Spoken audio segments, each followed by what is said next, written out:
Good morning, Wilson. Today is Tuesday, January 17, 2017. I'm Ryan O'Brien. And I'm Peter Rivera. And this is your News in Minutes. An armed passing motorist is credited with saving the life of an Arizona State trooper on January 12th. The trooper was investigating a rollover accident as it was blocking off traffic. He was ambushed by the suspect in the initial confrontation. The suspect shot the trooper in the shoulder and right chest area, disabling the use of the trooper's right hand and right arm. The gunman then attacked the trooper with his hands, bashing his head into the pavement. A passing motorist stopped and heard the trooper asking for someone to please help him. The hero driver retreated to his vehicle, grabbed a weapon from the vehicle, confronted the suspect, and gave him orders to stop assaulting the officer. When the suspect refused, the passerby shot and killed the suspect. A former Whitehall Township man was charged with leading police on an October 21st car chase on Route 22 that began when police ran his minivan's license number through a computer and found he should not be driving. Barry Marr, 54 years old, was arraigned on charges of driving with a suspended license, reckless driving, and illegal possession of controlled substances. In Athens, Georgia, about $2,000 was reportedly stolen during a burglary. Police believe that the thief entered the home by removing the screen to a front window and stole both fine and custom jewelry, 2 beers, a bottle of Southern Comfort, and a burrito, and a pound of ground beef. A 12-year-old New York City boy is accused of pulling a gun on a classmate and demanding that she give him her chicken nugget.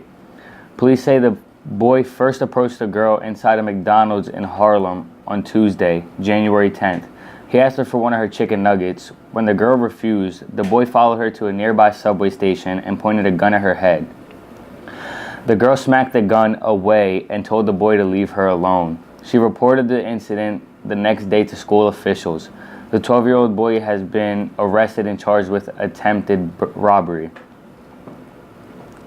CVS announced that they have created a generic version of Mylan's EpiPen. The new generic version can be purchased for $109, which is about 1/6 of the price of Mylan's EpiPen. 55-year-old Daniel Blackwell got into an argument with his wife after she took a bite out of his grilled cheese sandwich. Blackwell then barricaded himself in the basement and attempted to shoot and kill his wife through the floor into the kitchen where his wife was standing. The woman fled the house with her 3 children and contacted police. Blackwell was arrested and charged with attempted murder, assault, and reckless endangerment. A 50-year-old Schuylkill County girl was taken into custody after suspicious Thursday morning fire destroyed a Tower City area home. State police said their investigation found that the fire that gutted the 2-story house in Porter Township had several points of origin. Police did not say why the girl was being held. Amazon, which has quickly become one of Lehigh Valley's largest employers, said it plans to create more than 100,000 full-time, full-benefit jobs in the United States over the next 18 months. 30-year-old Rashid Nassim from Pakistan just broke a world record. Nassim, who is trained in martial arts, said he had been preparing to break the world record for over 6 months. The record will be a hard one to crack. Nassim managed to crack open 43 coconuts in 60 seconds using only his head. Former President Barack Obama bestowed the Presidential Medal of Freedom on Joe Biden, the man he called the finest vice president we have ever seen. Former Vice President Biden was in shock as Obama announced that he was conferring the nation's highest civil honor on his right-hand man for 48 years. This was the last time former President Obama would present the honor. The Los Angeles Rams have named their next head football coach at 30 years old. Sean McVay becomes the youngest head coach in NFL history. He replaces Jeff Fisher, who was fired last month. Animal control officers in Arlington, Virginia got a big surprise while responding to a call at an apartment. An anaconda in a toilet. Officers were able to get the snake out of the toilet safely and bring it back to their shelter. The snake was a juvenile and has since been found a new home that can adequately care for the snake, which when fully grown can be up to 13 feet long and more than 100 pounds.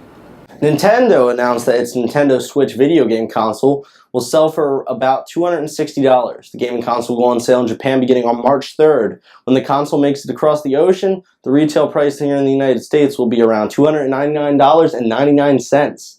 Nick Taylor, a 23-year-old Michigan man, received a $128 traffic ticket.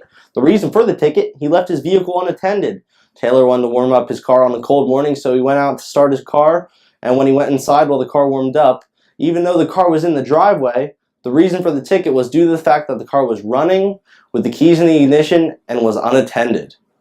Nancy Holton, a 42-year-old Dutch vegan, applied for a Swiss passport.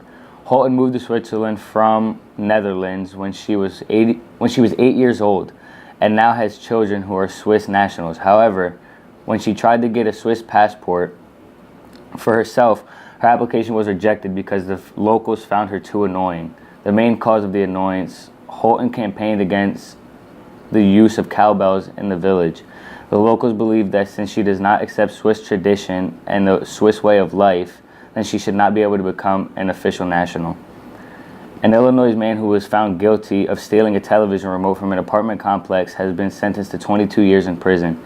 Eric Bramwell took the universal remote from an apartment building, but dropped a glove before he left. The DNA sample taken from the glove matched Bramwell's DNA that was recorded on the state's convicted felon database. Due to his criminal history, Bramwell must serve at least half of the sentence before becoming eligible for parole. Thanks for joining us for this episode of News in Minutes. Make sure you check back next week, in 2 weeks, for the next episode. And make sure to follow Warrior News on Instagram and Twitter at Warrior News 15. For now, that's all we have. I'm Ryan O'Brien. And I'm Peter Rivera. We'll see you in a minute or two.